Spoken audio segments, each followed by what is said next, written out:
sound. Yep. Okay, here we go. Hello, hello. All right, so I kind of accidentally finished the book and I wasn't supposed to. I really thought there was a 24th chapter. So today I'm just going to read the last bit of the ending. It's pretty ambiguous and it's open-ended. And then I'm going to read a Q&A with Lois Lowry. And I'd like to discuss with you guys, we'll open it up at the end, what you think the ending is like really, what really happened. I think there's two ways to interpret how it ended. So, if you'll recall, Jonas was going up the hill. He was having a hard time getting his bike up there with the snow, so he ditched it and started hiking up.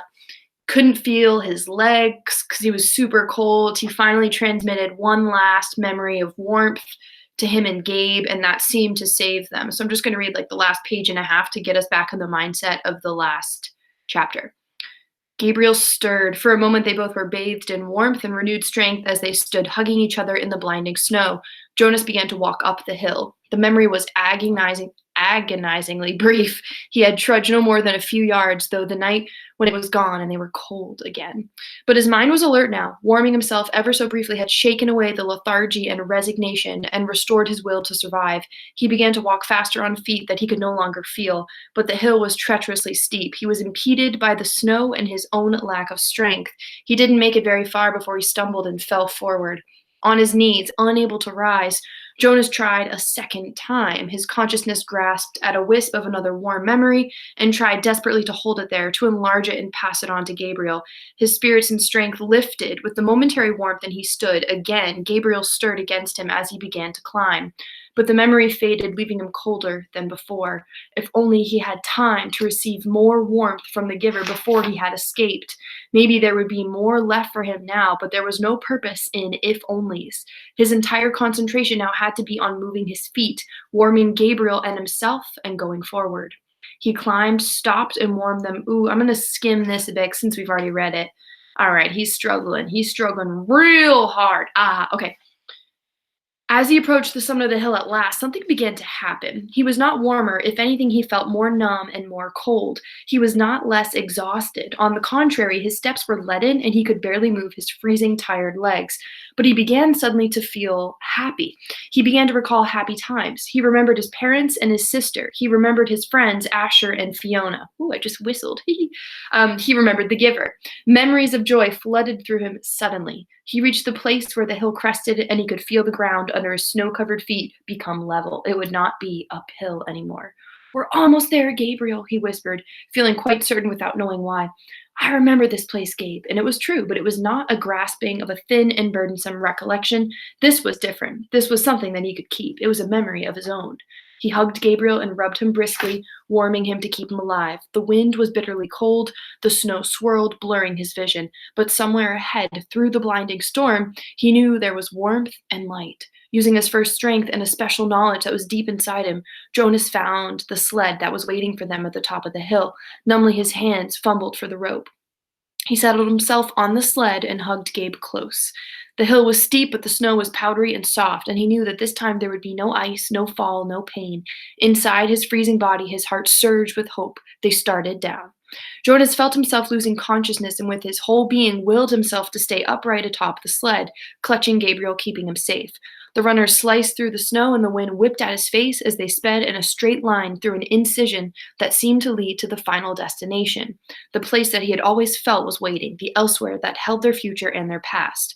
He forced his eyes open as they went downward and downward, sliding, and all at once he could see lights, and he recognized them now. He knew they were shining through the windows of rooms, that they were the red, blue, and yellow lights that twinkled from trees in places where families created and kept memories, where they celebrated love. Downward, downward, faster and faster. Suddenly he was aware with certainty and joy that below, ahead, they were waiting for him, and that they were waiting, too, for the baby. For the first time, he heard something that he knew to be music. He heard people singing. Behind him, across vast distances of space and time, from the place he had left, he thought he heard music, too. But perhaps it was only an echo. So that's the end. And I think the two different schools of thought about the ending are one that he is about to die and he's losing consciousness, and typically when that happens, not typically, I don't really know what I'm talking about because I've never experienced death before, but if I think I've heard people say, oh, at the end, like, all you're flooded with happy memories and you see the light. It's kind of happening here. He's remembering Fiona, he's remembering Asher, he's remembering the giver. He sees the light. Maybe in his mind, he's jumping to a conclusion that's not there. I don't know. And then the other school of thought about this is that he is, that it's like a happy ending and that he is going to continue his life elsewhere. So I'm going to read this section about what Lois Lowry has to say about this. There's a little Q&A in the back of this book.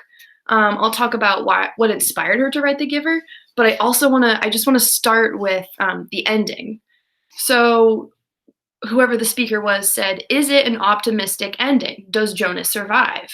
And Lois Lowry says, I will say that I find it an optimistic ending. How could it not be an optimistic ending? A happy ending when that house is there with its lights on and music playing.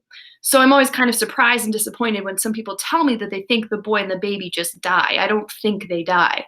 What form their new life takes is something I like people to figure out for themselves, and each person will give it a different ending. I think they're out there somewhere, and I think that their life has changed and their life is happy. And I'd like to think that true for the people they left behind as well.